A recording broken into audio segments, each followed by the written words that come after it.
வணக்கம் நண்பர்களே, முக்கியமான சில டாபிக்ஸை இந்த பதிவில் பார்க்க போகிறோம். முதல் டாபிக்கு, அண்ணாமலை பாஜகவுடைய மாநில தலைவராக இருந்தப்ப அவர் மேலே ஒரு விமர்சனம் முன்வைக்கப்பட்டுச்சு. இந்த விமர்சனத்தை முன்வைச்சது யாரு தெரியுமா? வலதுசாரி சிந்தனையாளர்களே விமர்சனத்தை முன்வச்சாங்க. உதாரணத்துக்கு மாரிதாஸ், ரங்கராஜ் பாண்டே, இவங்கெல்லாம் என்ன தெரியுமா சொன்னாங்க?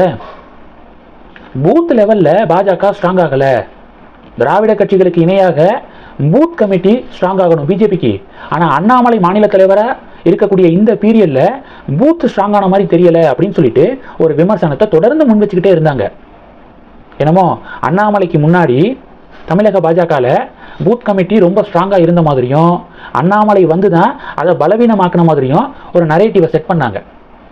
அதில் மாரிதாஸ் எல்லாம் பார்த்தீங்கன்னா சும்மா சோசியல் மீடியாவில் மட்டும்தான் அண்ணாமலை பார்த்தீங்கன்னா கட்சியை வளர்க்கிறாரு அப்படிங்கிற மாதிரி மறைமுகமாக சாடி இருந்தார்.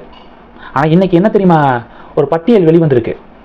வரைவு வாக்காளர் பட்டியலை ஸ்பெஷல் இன்டென்சிவ் ரிவிஷன் ப்ராசஸுக்கு பிறகு எலெக்ஷன் கமிஷன் வெளியிட்டிருக்காங்களே, வெளியிட்டுட்டு நிறைய கட்சிகளுடைய பூத் லெவல் ஏஜென்ட்ஸு அவங்க கிட்டே இருந்து ஏதாவது கம்ப்ளைண்ட்ஸ் வந்திருக்கா, கிளைம்ஸ் வந்திருக்கா அப்படின்னு சொல்லிட்டு எலெக்ஷன் கமிஷன் ஒரு பட்டியல் வெளியிடுவாங்க. ஒவ்வொரு கட்சிக்கும் பூத் லெவல் ஏஜென்ட்ஸு எவ்வளோ பேர் இருக்காங்க, அவங்க கிட்ட இருந்து எவ்வளவு புகார்கள் வந்திருக்கு அப்படிங்கிறத மக்கள்கிட்ட எடுத்து சொல்றதுக்காக இந்த ஒரு பட்டியலை வெளியிடுவாங்க. இந்த பட்டியலில் தான் எந்தெந்த கட்சிகளுக்கு எவ்வளவு பூத் லெவல் ஏஜென்சி இருக்காங்க அப்படிங்கிறது திட்டவட்டமாக வெளியில் அந்த பட்டியல் காமிச்சு கொடுத்துருக்கு. மொத்தம் தமிழகத்தில் 68,467 பூத்துகள் இருக்கு. இந்த 68,467 பூத்தில் திமுகவுக்கு தான் ஹையஸ்ட் பூத் லெவல் ஏஜென்சி இருக்காங்க. எவ்வளவுனா 65,210 பிஎல்ஏ திமுக வச்சிருக்காங்க. அடுத்து செகண்ட் பிளேஸில் அதிமுக 63,703 பிஎல்ஏ அதிமுகவுக்கு இருக்காங்க. மூணாவது பிளேஸில் பாஜகங்க. பாஜகவுக்கு எவ்வளோ பிஎல்ஏ தெரியுமா? 54,258.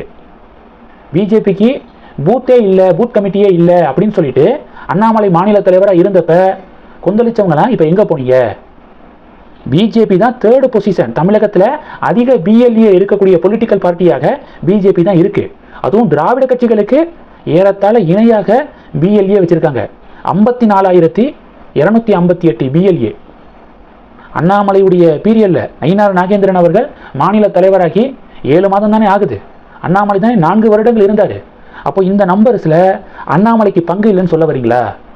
அப்போ எப்போ பார்த்தாலும் அண்ணாமலைக்கு எதிராக வன்மத்தை கக்குறது மாரிதாஸ் இவங்கெல்லாம். இப்போ பாருங்க, உண்மை வெளியே வந்துருச்சு பாருங்க அப்படின்னு சொல்லிட்டு அண்ணாமலை சப்போர்ட்டர்ஸ் அதிரடியாக இந்த பட்டியலை வெளியிடுறாங்க. அடுத்து காங்கிரஸுக்கெல்லாம் பார்த்தீங்கன்னா 27,158 பிஎல்ஏ தான் இருக்காங்க. சிபிஐஎம்முக்கு வெறும் 2,912, தேமுதிகவுக்கு 31,849. நான் எப்போதுமே இந்த 30 அப்படின்னு சொல்லுவேன் கமெண்ட் செக்ஷனில். தொடர்ந்து நண்பர்கள் அது 30 இல்லை 30 அப்படின்னு சொல்லிட்டு இதோட ஒரு 100 தடவை சொல்லிட்டாங்க. இருந்தாலும் அது டக்குன்னு சின்ன வயசுலேருந்தே பழக்கப்பட்டதுனால 30 அப்படிங்கிற மாதிரி ஆயிடுச்சு. சரி, திருத்திக்கிறேன். 31,849 பிஎல்ஏ தேமுதிகவுக்கு இருக்காங்க. இப்போ இந்த பிஎல்ஏ தொடர்பான இந்த பட்டியல் தான் இன்னைக்கு தமிழக அரசியலில் பெரும் பேசுபொருளாக மாறி இருக்கு. அண்ணாமலைக்கு பாராட்டுகளும் குவிந்து வருது. இது ஃபர்ஸ்ட் டாபிக்.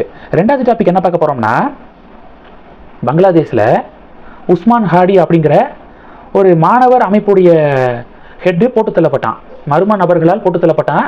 அதனைத் தொடர்ந்து தான் பங்களாதேஷில் கலவரம் வெடிச்சிருக்கு. குறிப்பாக பங்களாதேஷில் வாழக்கூடிய சிறுபான்மை மக்கள், ஹிந்து மக்கள் குறிவைக்கப்படுறாங்க. இதை பற்றி ஏன் யாருமே பேச மாட்டாங்க? இந்தி கூட்டணி தலைவர்கள் ஒருத்தங்க கூட வாயவே திறக்கலையே. பாலஸ்தீனம் காசாவுக்காக இங்கேருந்து குரல் கொடுக்குறாங்க. பக்கத்தில் பங்களாதேஷில் ஹிந்துக்களுக்கு எதிராக இப்படிப்பட்ட ஒரு வன்முறை நடக்குது, ஒருத்தங்க கூட வாயை திறக்கலையே அப்படின்னு சொல்லிட்டு இங்கே பாஜக இந்தி கூட்டணியை சுற்றி வளைக்கிறாங்க. இதெல்லாம் நம்ம பார்த்தோமா? இப்போ இன்னொரு விஷயம் என்னன்னா, மாணவர் அமைப்பை சேர்ந்த இன்னொரு தலைவர் மேலேயும் மர்ம நபர்கள் துப்பாக்கி சூடு நடத்தியிருக்காங்க. அதில் படுகாயம் அடைந்து அவனை அட்மிட் பண்ணியிருக்காங்க ஹாஸ்பிட்டலில். உஸ்மான் ஹாடியும் கடந்த 12ஆம் தேதி மர்ம நபர்களால் டாக்காவில் துப்பாக்கி சூடுக்கு உள்ளானா ஹாஸ்பிட்டலில் சேர்க்குறாங்க. இங்கே வந்து ட்ரீட்மெண்ட் பண்ண முடியாது, வேற எங்கேயாவது கூட்டிகிட்டு போங்க அப்படின்னு சொன்னதுனால சிங்கப்பூருக்கு கூட்டிகிட்டு போயிருக்கானுங்க. சிங்கப்பூரில் சிகிச்சை பலனின்றி செத்து போயிருக்கான் உஸ்மான் ஹாடி. இப்போது யூத் விங்கை சேர்ந்த இன்னொரு தலைவரும் மர்ம நபர்களால் துப்பாக்கி சூடுக்கு உள்ளாயிருக்கான். அவனுடைய நிலவரம் என்ன அப்படிங்கிறது இனி வரக்கூடிய நாட்களில் தெரியும். இந்த டாபிக்ஸை பற்றி உங்களுடைய பார்வைகளை மறக்காமல் கமெண்ட் பண்ணுங்கள். தொடர்ந்து கனெக்டில் இருங்க. அடுத்தடுத்து நிறைய பதிவுகளை பார்க்க போகிறோம். நன்றி. ஜெய் ஹிந்த்.